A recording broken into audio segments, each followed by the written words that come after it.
Mobile पडायचा.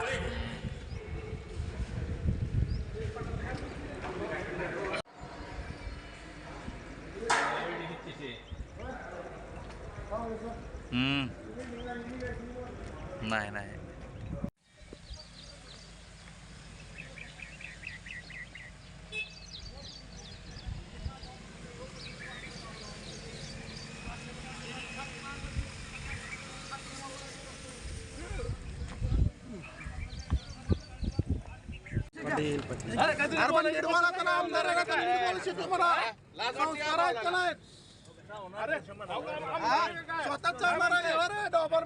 तसं नाही निषेध नाही त्याने बोलायची पद्धत आहे घरी म्हणा त्याला नीट बोलायचं.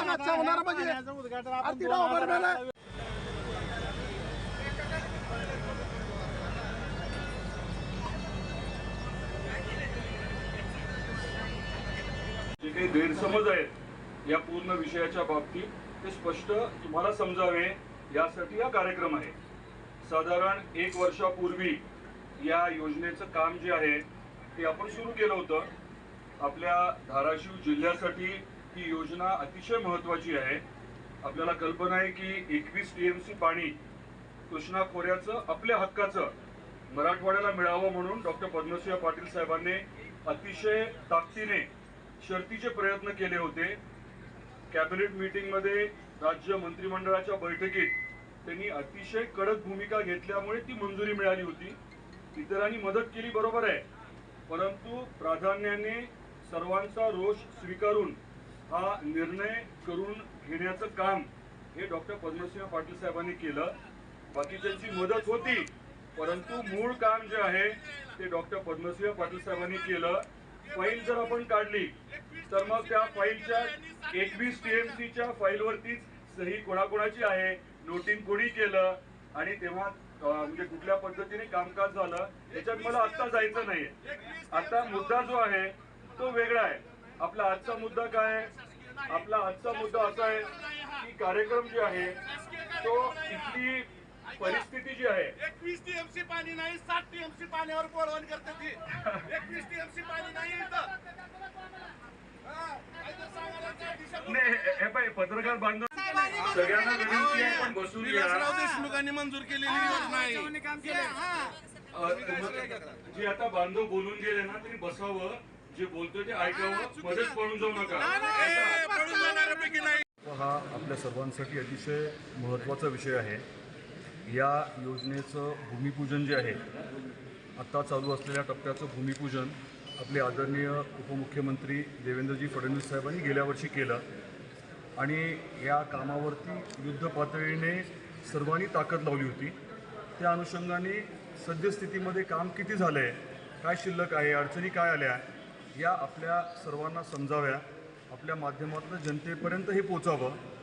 गेल्याच महिन्यामध्ये देवेंद्रजी फडणवीस साहेबांनी या विषयाची बैठक घेतली होती. अतिरिक्त मुख्य सचिव जलसंपदा यांच्यासह सर्व अधिकारी होते. याचा आढावा घेतला होता आणि डिसेंबरपर्यंत पश्चिम महाराष्ट्रातलं पाणी रामदरामध्ये यायलाच हवं या अनुषंगाने त्यांनी निर्देश दिले होते. त्यानंतर कामाला स्वाभाविकच आहे की अजून सुसूत्रता आली आणि 2 अडचणी, एकतर जास्त पाऊस पडल्यामुळे, अपेक्षेपेक्षा जास्त पाऊस झाल्यामुळे आणि घाटणे बॅरेजच्या तिथे सीना नदीतलं पाणी बऱ्यापैकी जास्त पर्क्युलेट झाल्यामुळे थोडासा वेळ लागला. आणि दुसरा विषय असा आहे की भूसंपादन करत असताना जवळजवळ 95% भूसंपादन झालं आहे. थोडं जे राहिलं आहे तिथे शेतकऱ्यांनी खरं तर वाटाघाटीमधनं निर्णय घ्यायचं ठरवलं होतं, पण तसं दुर्दैवाने झालं नाही. त्यामुळे कंपल्सरी ॲक्विजिशनची प्रक्रिया चालली आहे. त्याला काही ठराविक कालावधी द्यावा लागतो. जिल्हाधिकाऱ्यांच्या माध्यमातून ती प्रक्रिया आता बऱ्यापैकी पुढे गेलेली आहे. त्यामुळे काम ठरल्याप्रमाणे ताकदीने चालू आहे. पुढच्या काही दिवसामध्ये आपण जिथे आता उभे आहोत हे सिंफळचं पंप हाऊस आहे, हे ऑपरेशनल करण्याचं जलसंपदा विभागाचं चाललं आहे आणि इथलं पाणी लिफ्ट करून आमदारापर्यंत नेतील आणि डिसेंबरपर्यंत प्रत्यक्षात घाटणे बॅरेजमधनं लिफ्ट केलेलं पश्चिम महाराष्ट्रातलं पाणी हे मराठवाड्याला पोचवण्याचं ठरलेलं आहे आणि मी सांगितल्याप्रमाणे त्या पद्धतीने काम चालू आहे.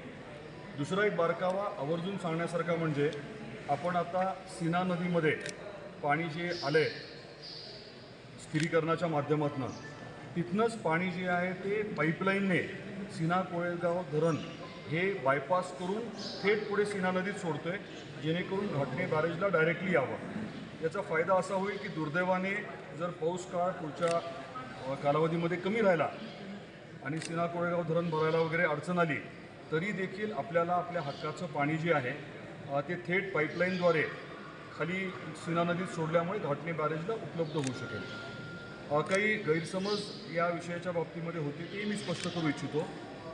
21 TMC पाणी जे आहे ज्याचा निर्णय झाला होता ज्यासाठी डॉक्टर पद्मसिंह पाटील साहेबांनी त्यांची पूर्ण राजकीय ताकद पणाला लावली होती. ते 21 TMC पाणी हे 2 जिल्ह्यातला येणार होतं. बीडमध्ये आष्टी पाटोद्याच्या भागात आणि आपल्या पूर्ण धाराशिव जिल्ह्यातल्या कृष्णा खोऱ्याच्या भागात.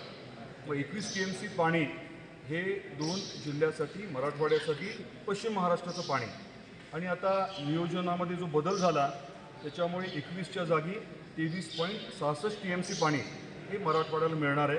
हे देखील मला या निमित्ताने स्पष्ट करायचं आहे. हा प्रकारे आपल्याला माहिती आहे आणि आपण त्यामध्ये बऱ्यापैकी माहीर आहात. त्यामुळे मला खात्री आहे की कालपासूनच्या घडामोडी आपल्यालाही माहिती असतील की सांगितल्याप्रमाणे इथे राजकारण आणायची गरज नव्हती. हे जे आहे ते खूप कष्टाने ताकदीने केलेलं काम अतिशय कठीण अशक्य वाटणारं काम जे आहे ते आता मार्गी लागलं आहे. आपल्या महायुती सरकारने 11,700 कोटी रुपयाची सुप्रमा जी आहे ती मंजूर करून दिली.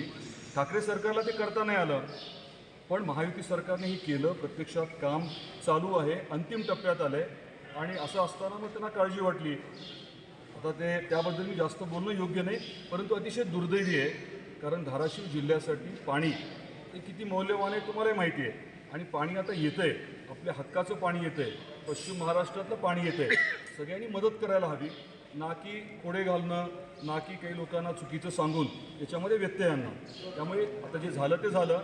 माझी आपल्या माध्यमातून सर्वांना आग्रहाची विनंती आहे की हे राजकारणाचं व्यासपीठ कृपया करू नका. पाणी आधी आपल्याकडे येऊ द्या. पाणी आणत असताना कृपया व्यत्यय आणू नका. सर्व अधिकारी अतिशय ताकदीने प्रचंड वेळ देऊन एक विषय मार्गी लावत आहेत. आपण सर्वांनी मिळून त्यांना सहकार्य करायला हवं. कुठल्याही शेतकऱ्यावरती आपण अन्याय होऊ देणार नाही. कुठे काही विषय असेल तर जरूर आमच्यापर्यंत आणा. सर्व संबंधित अधिकारी समोर बसून त्यातनं योग्य मार्ग आम्ही काढू. तर हा कार्यक्रम जो आहे तो पत्रकारांना माहिती द्यायचा होता. विरोधकांचा काहीतरी गैरसमज झाला की इथे घाईघाईत काय लोकार्पण उद्घाटन होणार आहे. त्यांनी विचारलं असतं तर सांगितलं असतं अधिकाऱ्यांनी बाकीच्यांनी की फक्त योजनेची माहिती वस्तुस्थिती जी आहे ती लोकांपर्यंत जनतेपर्यंत मांडण्यासाठीचा हा कार्यक्रम होता. त्यांनी हे राजकीय ह्याला व्यासपीठ करणंच अयोग्य होतं. कुठल्या अडचणी खास करून शेतकऱ्याच्या काही अडचणी असल्या तर ते सोडवण्याची जबाबदारी जलसंपदा विभागाची आणि राज्य सरकारची आहेच. त्याबद्दल काही दुमत कोणाचंच नाही आहे. परंतु असा तुम्हाला माहिती देण्याच्या कार्यक्रमामध्ये येऊन व्यत्यय आणणं हे काही योग्य आहे असं मला वाटत नाही. म्हणजे याच्यामागे कोणी